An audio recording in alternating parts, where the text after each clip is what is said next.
মাত্র ২১ বছর বয়সেই থেমে গিয়েছিল তার কলম, কিন্তু রেখে গেছেন এক অবিনাশী দ্রোহ। এই সংক্ষিপ্ত জীবনেই তিনি বাংলা সাহিত্যে গণমানুষের অধিকার ও সাম্যের যে মশাল জ্বালিয়েছিলেন তা আজও প্রদীপ্ত।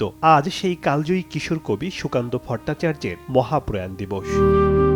১৯২৬ সালে কলকাতায় জন্ম নেওয়া সুকান্ত খুব অল্প বয়সেই বুঝে গিয়েছিলেন সমাজের বৈষম্য, ক্ষুধা আর বঞ্চনার নির্মম বাস্তবতা। তাই তার কবিতায় প্রেমের চেয়ে বেশি জায়গা পেয়েছে সংগ্রাম, বিপ্লব আর মানুষের অধিকার। ক্ষুধার রাজ্যে পৃথিবী গদ্যময়, পূর্ণিমার চাঁদ যেন ঝলসানো রুটি। এই কালজয়ী পংক্তি আজও সমাজের কঠিন সত্যকে মনে করিয়ে দেয়।